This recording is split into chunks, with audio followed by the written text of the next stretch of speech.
Rashford to PSG, 75 million, is that enough? There's only one man I need to talk about this with, and that's the man just beside me. Yes, the man, the myth. That is Mr. Charlie Morley. Welcome back, my friends. It has been a while, hasn't it?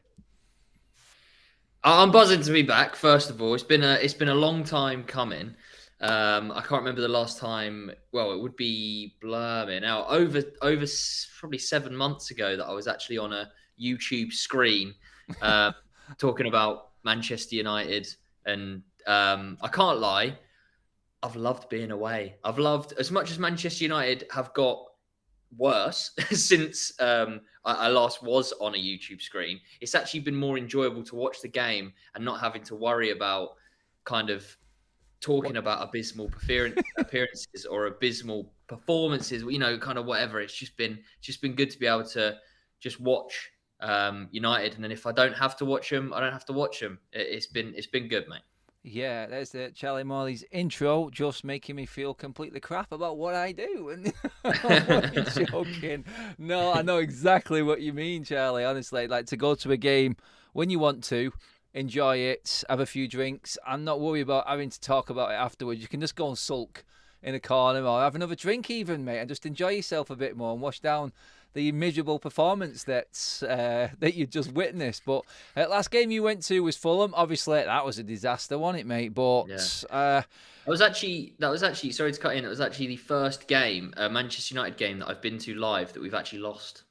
Wow, that is something. That, and I mean, I'm not obviously I don't go anywhere near the amount that you go to. I don't have a season ticket, but I went quite a lot last season. Yeah. And I actually only have been once this season, but yeah, I reckon I've been a total of 20 times over the last probably like 5 years. And 2 of those I've lived up here, so I'd say that's pretty good going. Yeah, no, that's not bad at all, mate. Some people would snatch their hand off getting to that many games. You're privileged, in a privileged position. Talking about privileged positions, bud.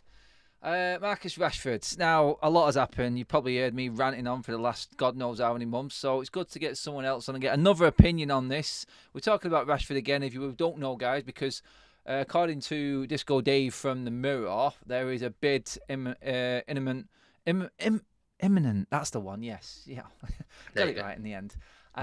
This summer, but as you can see there at the bottom of the screen, the tweet says Manchester United holding out for more like 100 million or closer to 100 million. I was like, okay, where you got that price tag from? I do not know. But 75, Charlie, is the bid apparently that's going to go in this summer. For you, I've not spoke to you since we were sat in Barcelona about Rashford, and he was tearing it up last season, like a year ago, pretty much to the day, mate. So where are you at with Rashford right now? Rashford it's a tough topic, I think, because me along with a lot of other people, I feel like there's almost that glimmer of hope with Rashford. There's always that like kind of what if, and he's one of those players that you very much can see that if he does move away, that he's going to become into this massive product. And then us as fans, obviously, don't want to see him leave and then become this world-beating superstar that, I'm not going to lie, all the players in England, I think Kyle Walker recently did an interview with Rio Ferdinand, didn't he? And he praised Rashford so much and said, I know he's going through a tough time, but when he's playing well, like, he is unbeatable. And yes, they're all mates now, but there is going to be a reason why all of them praise Rashford. Loads of interviews, they always say, oh, Rashford's one of the best in training, most skillful. And I do think that, yes, Rashford is on a ridiculous amount of money, and he had a world-beating season last season. And I remember a year ago, there was actually conversations which we had, which was like, can Rashford actually become Man United's all-time goal scorer? Obviously, that would have been if he carried on scoring, kind of at the rate that, because to play the amount of games that he's played for one club at such a young age and be involved in, some pretty big games, not as big as we'd hope, but he's played in finals and been a part of England more often than not.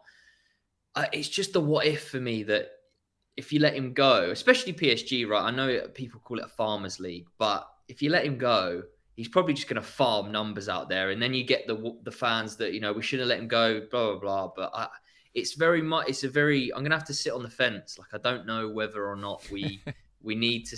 We should sell him. I mean, there's obviously positives to it, right? He's an academy product. Whatever we get for him is pure profit. The huge wage bill that he's obviously costing us will be very good to get off. What's he on? 350 a week, I think. Yeah, around about that mark. Yeah, so we'd be able to get a lot of money, and I do think if we do get 100 million for him, then right now as we speak, there's probably a lot more people that would take that than. Again, I just find it very hard to say outright yes to just Marcus Rashford letting him go. I know what you mean, mate. I know what you mean. You're not the only one. I would say you were right in when you said the majority is Rashford out right now, but you are with quite a lot of people as well. It's like you're scared about what happens when he's gone, what comes next. But I think we have to get past this stage of clinging on to what we are trying to build up to be legends. That's my stance on it. I've seen tweets out today, like people saying I'm bringing back old school reels of Marcus Rashford over the years when he came through. He's not that player anymore, guys. He's not. I think one chat coming in just now is to make you feel really welcome, Charlie. And that's a super chat from Zayn Miase. You know all too well that this guy is always here, and he's making you feel back at home, mate, is what he's doing. Well, Zane says, Arsenal for the Champions League and the league. Cheers for the super chat, Zane. I do hope you win the league, honestly, mate, for obvious reasons. Glennie, thank you so much, donating 5 memberships taken by Giorgio B. Glennie was gifted by Glennie. How the hell has that happened, YouTube? I've never seen that before. Gifted himself a membership. I don't know. It's the first time I've seen that. Someone tell me that's different. Kirk, Louise, and who else was it? Oh, it was Glennie himself. Yeah, so Glennie has stolen it away from gifting. Make sense of that, I don't know, but yeah, cheers for that, Glennie. Really appreciate that, buddy. But guys, keep your likes coming in, get your questions across to us here in the room. Me, Charlie, if you've got anything you want to ask Charlie as well. Glennie has just sent a super chat saying welcome back, Charlie, as well. You're getting the love, Charlie, mate. You're getting the love. But nice, I appreciate it. In terms of like where we're at, we'll have a bit of a catch up later in the show. We'll hold everyone in suspense as we like to do. But on United this season, mate, on a scale of 1 to 10, I'm going to ask you how disappointed you are, because obviously it's a fall off this season. Where are you rating this season so far? Is it salvageable as well? I mean, yeah, of course it's salvageable. I feel like just to quickly go back to Zane's super chat, it does relate. The only reason that I'm actually wanting Arsenal to go further in the Champions League is because it actually could help us out in the long run in terms of qualifying, can't it? Because the further that English teams go in the Champions League, the more coefficient points the Premier League gets, which therefore equates in our 5th spot, possibly getting a Champions League spot. So the deeper you go, mate, the better. Go all the way to the final and lose it. That would be great. But no, of course it's salvageable. It's definitely been a underwhelming season, especially off the back of what was a pretty successful season. I feel like we've almost flipped. Last season, we didn't really know what to expect, so therefore we overachieved. And then off the back of that, we've kind of expected to equal, if not better, in relative terms, whatever that would have been. And we've therefore, because we've had that expectation, we've now underachieved, which is a bit of a shame.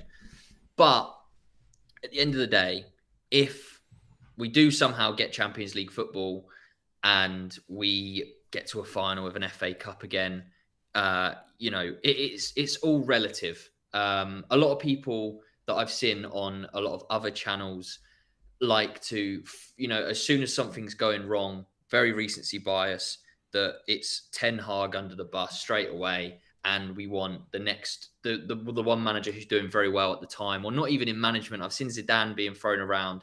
Zidane's a very popular name just within the football world. But for me, what's kind of the point in,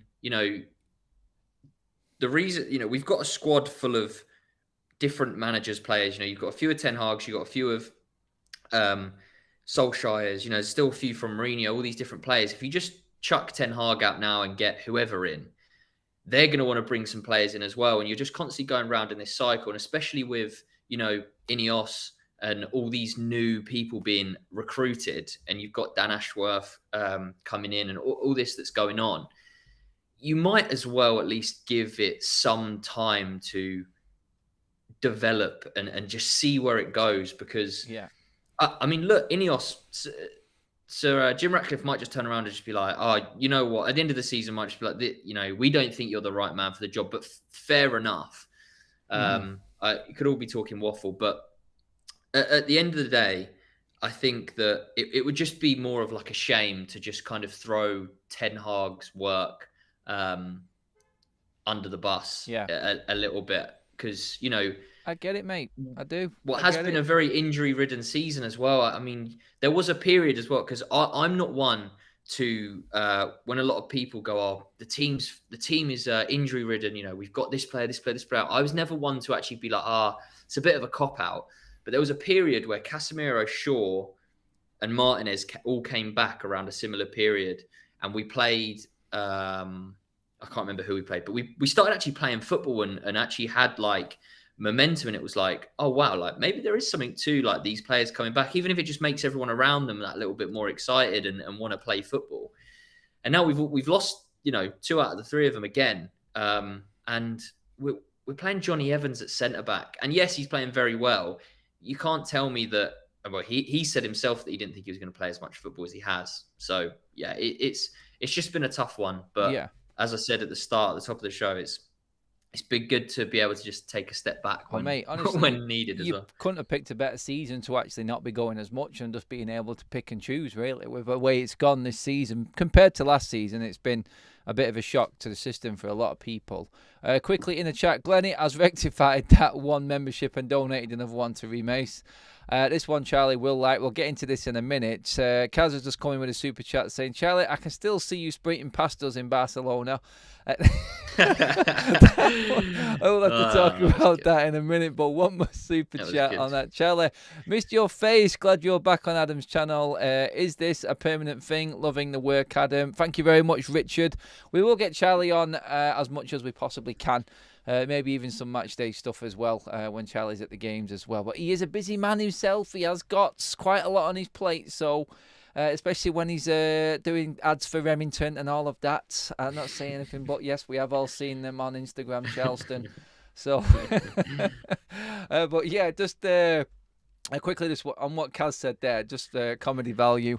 Yeah, we were all in Barcelona this time last year, funnily enough, about a year ago. Rashford was pulling up trees, tearing Barcelona a new one and everything. But yeah, Charlie was just coming down from his hotel room and we were outside waiting for him. We told him where we was. And next thing, we sat there just minding our own business, and Charlie Morley sprints past us in his coat going the complete opposite direction. It was like, where the freaking hell's, where's Charlie going? Where's Charlie up to here?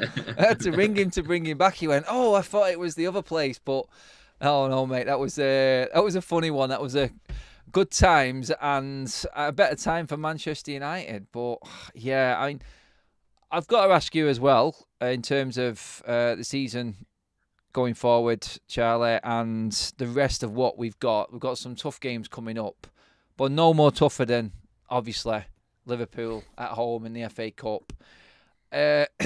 Your thoughts on this, and if it does turn out to be one of them horrible days that we know can happen, and you know the ones I'm talking about, Charlie, do you feel like it would be enough for the hierarchy to go, we can't handle that, and out goes Erik Ten Hag? No. Even if it was a drubbing, you can't handle another 7-0, mate. No, but then Erik Ten Hag, any manager,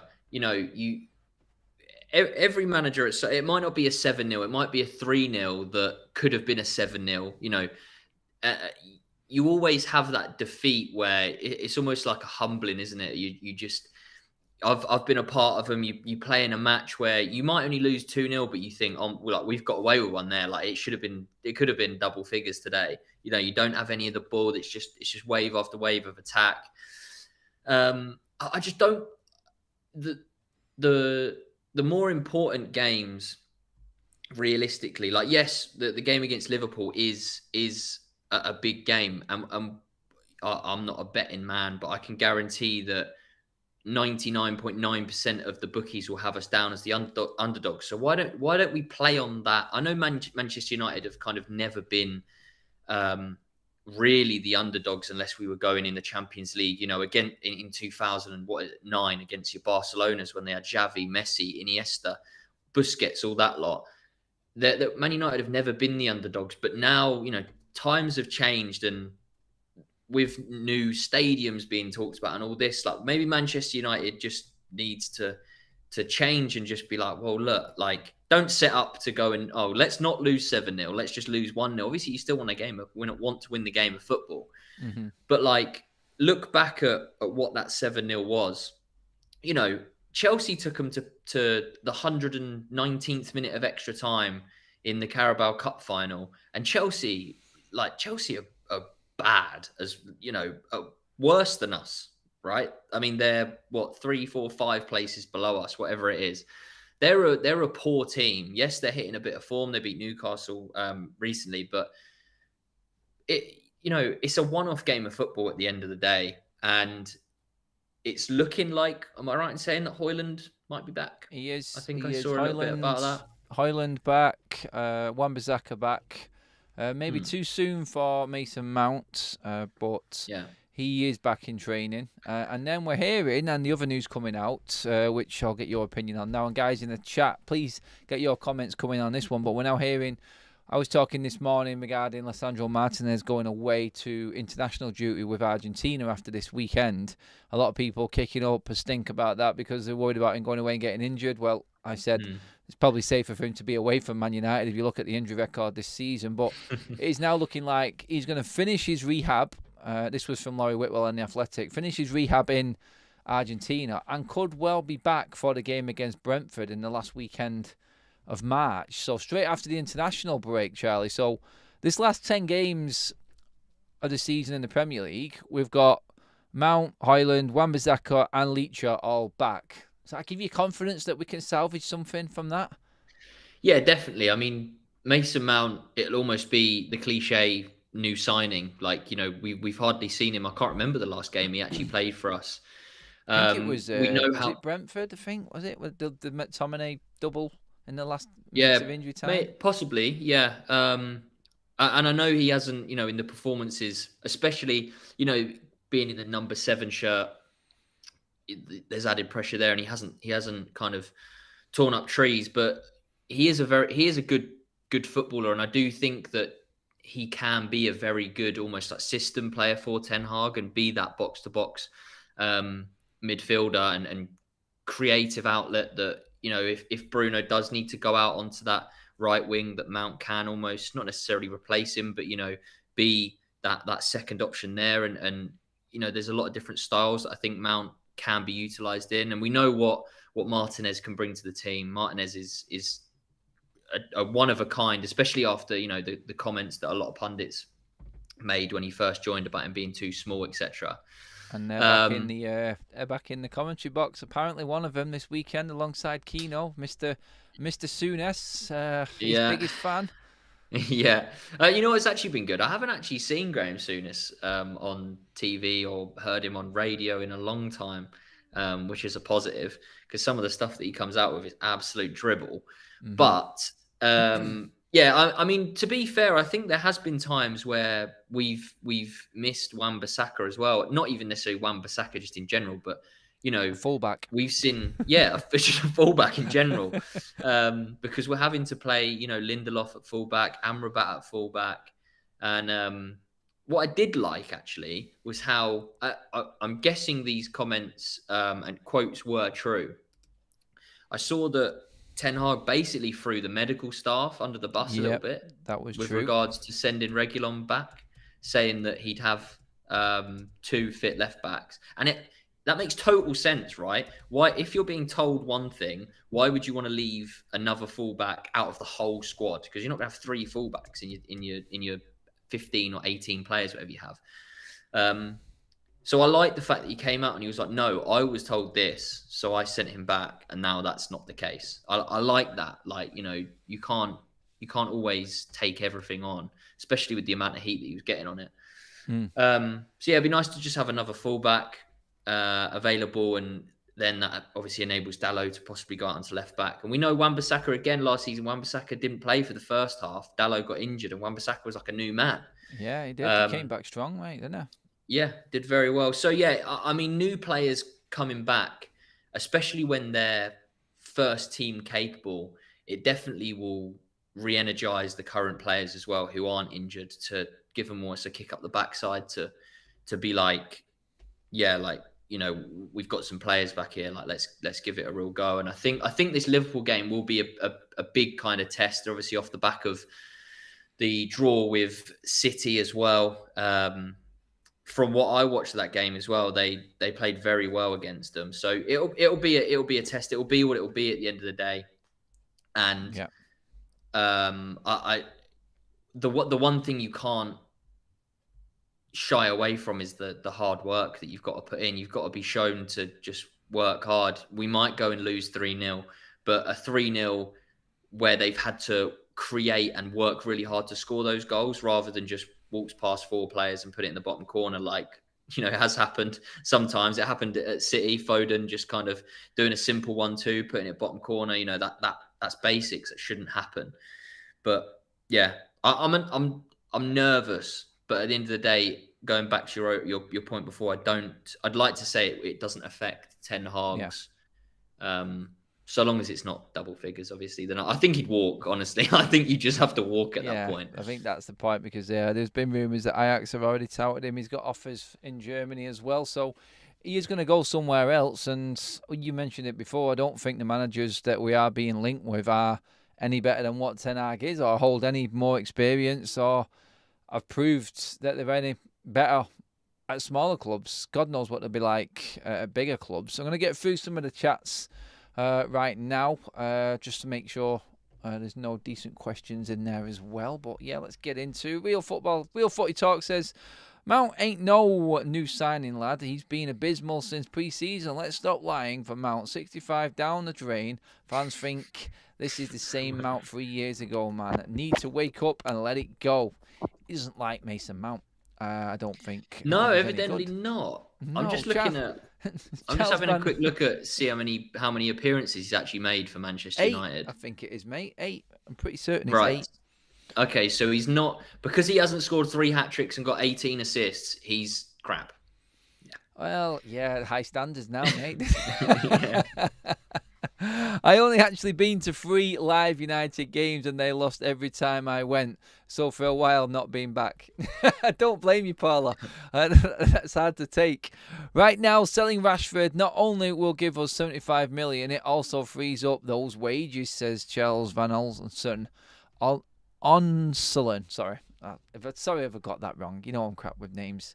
Hi, Adam and Charlie. How are you? I'm good, mate. So is Charlie. I would like your and Adam's opinion. If Ten Hag leaves, who would you, Adam, appoint as manager? I got that completely wrong then. Sorry, Henry. Completely tongue-twisted myself. But he wants to know from both of us, Charlie, who we would replace Eric Ten Hag with. I've already given mine out before, but you are fresh looking from the outside, Charlie. If he does go, we're not saying we want him to go, but if he does... who would you want to come into United as manager for the next season? Because I think that's when it will be. Southgate. So, no, I'm joking. I'm joking. You said joking about 8 times then, just to cover himself for clip purposes. Yeah, I mean the I've seen the Southgate news going around, and it's absolutely mental. Could you imagine as well if that actually happened? The outrage that would ensue. Yeah. No, I mean, there's so many. I think the new manager kind of thing that you choose is, I guess, how you envisage your team wanting to play, and then therefore possibly the players that are brought in, but that's all obviously changed now in football. Like, a manager doesn't really bring players in, and that's obviously where Man United have kind of struggled. I mean, what are even like viable options? Obviously, I've seen the Southgates, I've seen the Potters that are kind of floating around as well. I mean, I wouldn't want either of them. Whew, God, thank God for that. I thought I'd have to protect you for a minute there from the chat, mate. But I saw obviously Postecoglou is linked with the Liverpool kind of job, isn't he? And yeah, he's doing a good job, but he's doing what Ten Hag did last season. So who's to say that next season at Tottenham he doesn't, kind of you give have the season you that send we're in having? the voodoo doll sort of vibes over to second season syndrome and Yeah, I Postecoglou mean, there, aren't you? I like your style, Charlie. That's it. Send some bad I vibes think over that way. De Zerbi's an interesting one. I think again, loads of people link him for like the possible City job, but the big name at the minute is obviously Xabi Alonso. But that doesn't happen because That's a Liverpool no-go. legend, and yeah, it's really tough. There's probably loads of managers that me personally that might be in Italy, Spain, Germany that necessarily I'm not too familiar with or whatever, that I'm obviously going straight over my head. Tuchel said he apparently wants to manage in England again after the opportunities that he kind of missed out on at Chelsea, and that's why it kind of leads me to stick with Ten Hag for the foreseeable. No, mate, no, I totally get you. It's where I sort of am at the moment. It'd have to be someone like Nagelsmann for me to even get me excited about a new project. The others, De Zerbi, Potter, Southgate, no, I'd rather have Ten Hag over all of them. I don't think they could handle what United is, personally. I know the new structure's there and everything like that, but at the start of this new structure, I'd rather, if I wasn't going to be able to get that manager that I want, I don't want anyone for the sake of getting rid of Ten Hag. That's what I don't want. It has to be someone who we know is going to really stand up and command authority within that changing room. And at the start of the new project, the 3-year plan for Sir Jim Radcliffe, then, you know what? There's no one better than Ten Hag right now when you're looking at the options that we've got. The only people I would take over Ten Hag, I would say Nagelsmann. I would be interested in Tuchel, weirdly. People disagree with me a lot on that, but I think he does have something. Nagelsmann, Tuchel, an Ancelotti, maybe an Inzaghi, that would hit the mark. What about Enrique. Xavi from Barca. Yeah, because he's obviously leaving at the end of the season. No, he wants to do his sabbatical, doesn't he, though? It's weird how they do it over there. Even last night when he was interviewed, he said, I just want to be able to watch the Champions League next season as a fan. Yeah. He's just distancing himself from everything football related. So, yeah, I mean, all the Premier League managers right now, I don't want any of them. Ange would take, right now, probably. But still, it has to be someone bigger to come to United for me. And yeah, the names that you mentioned there alone, Charlie, is a definite no-go. And I think it's the same for most of the chat. It really is. A few other questions coming in. We would need a much bigger manager than the current mentioned lots. Totally agree, Adam, on that one. Where does Mount play in this system? We've been asked by Charles again.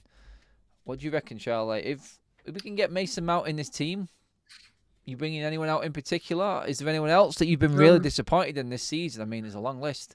I mean, people have shouted out Bruno. Not many people happy with Casemiro's performances this season. Some people want Mainu to get a rest. If we can use Mason Mount's energy, where would you bring him in?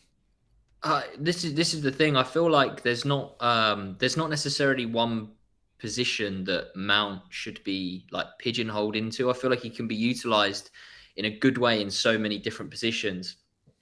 And it's just kind of, again, that then comes down to the opposition that you're playing against, then, the style of play, how you're setting up, etc.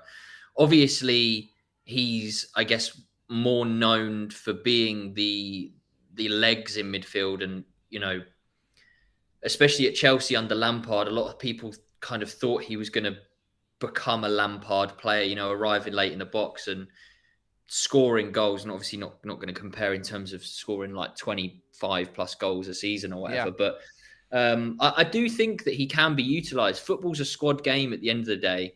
And a lot of people come down to, oh, well, we don't want to spend 60 odd million for a bench player on ridiculous wages. But like, I don't really think now that you can really look at football and go, you have your starting 11 and then you have your bench players.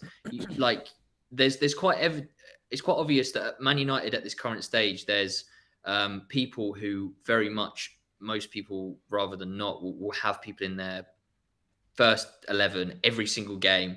But it's different. Football's changing now. Like, you know, you take City, you take 8 players out of City starting 11, you put 8 bench players in, they still beat 80% of the teams in the league. Like, football's changing. I think Mount can very much be utilised, and thank God Kobe Mainoo has come through when he has, by the way, because, you know, again, with injuries that we've had, I mean, Eriksen has looked, from what I've seen this season, one, isn't it? He's had 2 starts, I think, two appearances in 2024. Yeah, he's just, even the game against Fulham that I went to, as soon as Casemiro came off when he banged his head, I said to the guy I was sat next to, I said, we're losing this game now. And it's not because Casemiro was having a world beater of a game. You know, it was just, even if Casemiro isn't playing that well, I feel like he still has that aura of like, he'll still crunch someone. You know, he'll still snap someone if he needs to, or he'll still. Where Eriksen, you just never know what you're going to get. Yeah, he can play a worldie of a pass, but he hasn't got his legs anymore. He can't do the box to box. It's just, I don't know. It just feels like he just needs to be kind of let go. Yeah, he had a good first season, and, you know, again, he's probably on a fair bit of wage as well. So I'd worry about probably getting him out before thinking anything about Mount.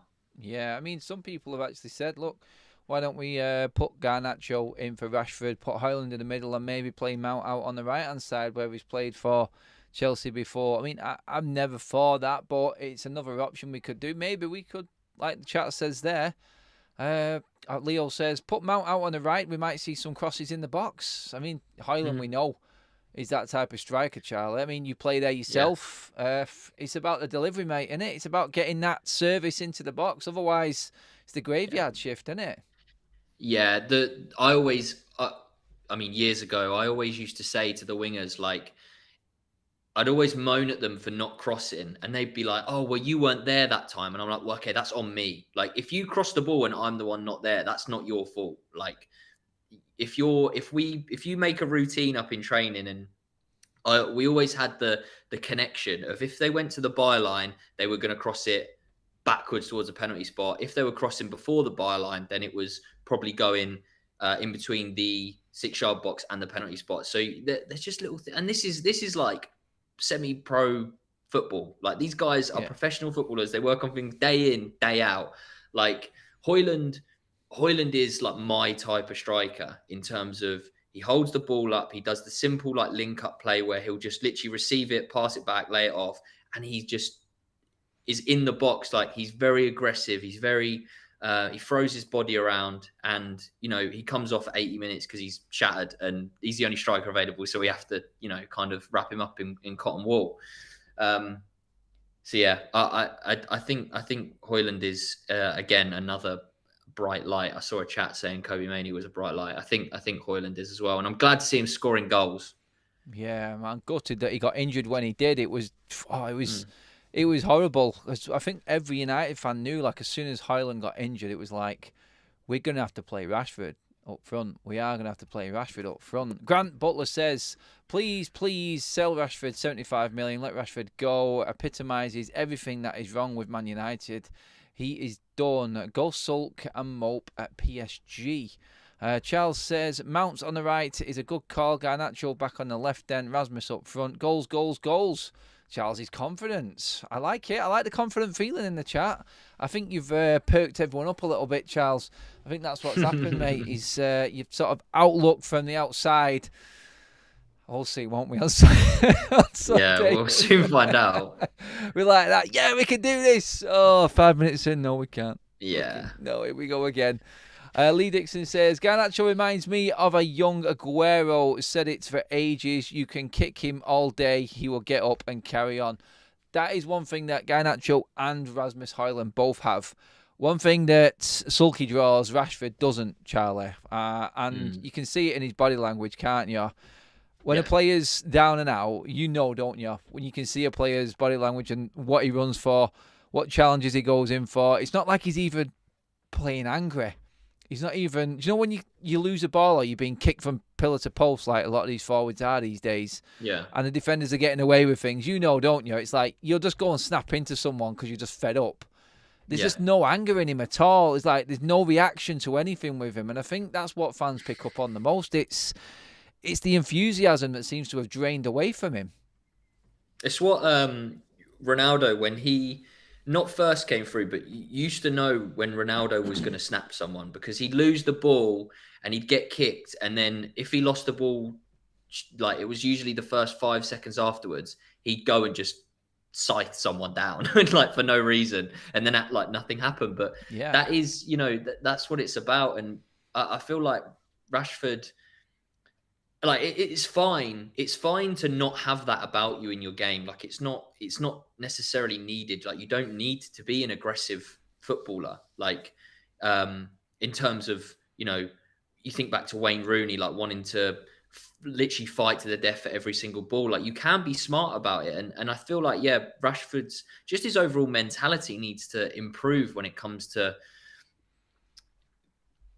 just look interested. Just look interested. Do you know what I mean? Like, technically, as much as we haven't really seen it this season, technically he is unbelievable. The stuff that he does possess, I just think his mental attributes in terms of, you know, even if you're tired and you're not wanting to press, just look interested for the fans' sake, if that makes sense. Like, just look like you're wanting to, you know. That's why Garnacho gets so much praise, because he'll run up the pitch, give the ball away, but he's the first one to run back. Like, he doesn't throw his arms, or if he does throw his arms up in the air, he will stop himself almost from doing it and then start tracking back. Where Rashford just doesn't do that. And I don't know if it's because he's a little bit too big for his boots. He almost thinks that the refs are going to protect him that little bit more. I don't know, but it is something that needs to change. Yeah. Yeah, well, Mark Roach has got it with a super chat. He's figured it all out. He says, we are only successful when we had a number 7. And obviously Mason Mount wearing that number 7 shirt, that's another conversation. I'm not even getting into that right now. But we have got Mason Mount number 7 back. Can we start winning again because of that? I mean, that's what Mark thinks so. But yeah, it all will... I mean, I looked at the way Liverpool played against City, and I'm not going to lie, mate, I've shit myself. Like, if that comes up against United, then there's not a cat and hell's chance that we can cope with that. We cannot keep up with that intensity at all. And that is the worry. If Liverpool get anywhere near that performance level, Charlie, then even if United turn up, I think people are going to have to just realise that, you know what, even if we turn up and we have a good game, we give it a good fight, there is a very good chance that we're going to lose this game. Well, I think the pressure has mounted that much now onto Ten Hag. I think some fans will still look at that and go, that's another defeat. We're out of every single competition now.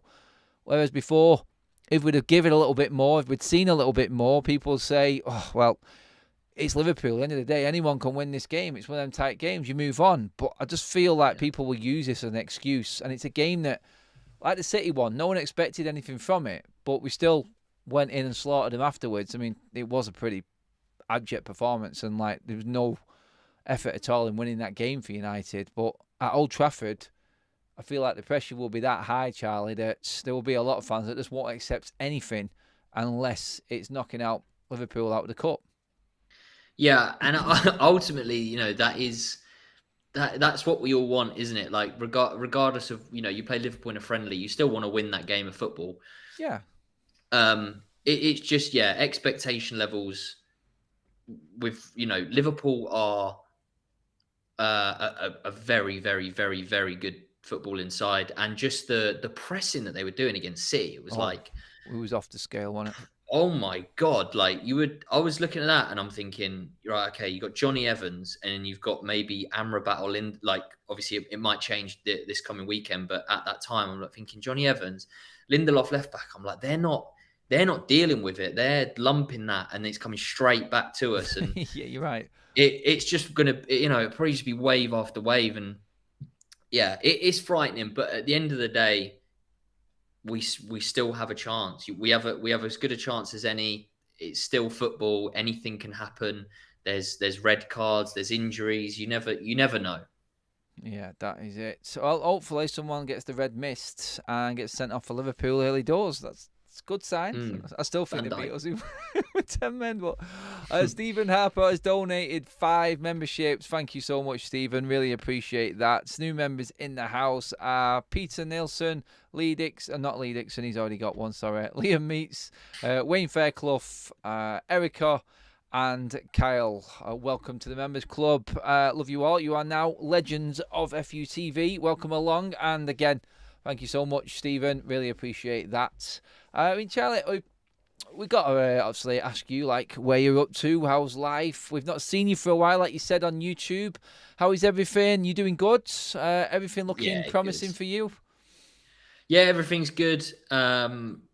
Life's pretty good. I'm still living in Manchester, which is good fun. I'm still technically active within YouTube, just behind the scenes instead of in front of the camera. So yeah, just editing for the world's biggest golf YouTube channel, Rick Shields. If anyone, I'm sure people will know. I mean, I'm guessing a lot. Golf and football seem to be all like related, don't they? Almost. It's like, hey, everyone loves them. Yeah, it is, isn't it? It's like in your spare time, if you're a professional footballer, especially a lot of the old generation used to go and play golf, didn't they? So, yeah, that's kind of what I'm up to, enjoying it. It's good, something different, and yeah, hopefully keep going, keep striving for bigger and better. And I will get him on here as well. I will get him outside Old Trafford. I'll drag him out. You know what I'm like. I'll make sure that we get the content and find out what Charlie's up to and carrying on with. But yeah, how's the golf handicap anyway, mate? Has it gone down? What am I? I think I'm 10.8. 10.8. Oh, you got a way to go to get to my lowest yet. Anyway, what was your lowest? Were you low singles or 6? 6. Yeah. I mean, I'd like to. I haven't actually played hardly, to be fair. And I'd like to, by the end of the golf season, that's obviously going to start in April, by the end of that season, I'm wanting, and it sounds really bad, obviously you'll appreciate it, but I want to get down to like 9 exactly. I want to get down to that proper single figure, which sounds like shaving 1.8 shots off isn't a lot, but when it could just be like 2 putts around or like 1 duff chip. Do you know what I mean? Like it's such minute little things. I remember them days. No. It's like watching United, mate. That's what it was. When you have a bad round of golf, it was like watching United. It's just like pulling teeth, innit? I think horrible. I am a little bit like United when it comes to playing golf, because you never know what version's going to turn up. It's like you don't warm, you warm up. You warm up and you're like, oh yeah, blooming hell, Bruno looks good in the warm up. That's me. I look good. Get to that first tee, shank. Oh well, that's good. Yeah, well all the gear and no idea, mate. You know the saying. That's what it is. I should say that for a few United players. But guys, that is it. Because I know, Charlie, you've got to get off the training. Is that right? Correct. Yes. Training in the rain tonight. I can hear it on the rooftops now, mate. Lovely jubbly. Perfect. At least it's a bit warmer anyway. You can say that. But no, Charlie, absolute pleasure having you back on, mate. Love that. Guys, please give the video a like on your way out. Obviously, we'll get Charlie on as well. Make sure you're subscribing as well to the channel, guys. We're on the road to 50k. 41 is round the corner. We're moving fast. Again, thanks for all your support. All new members tonight, all the super chats and your comments in general have been absolutely on it. Yes, Happy Gilmore, legendly. He is indeed, mate. That's what I sort of remember my game being like.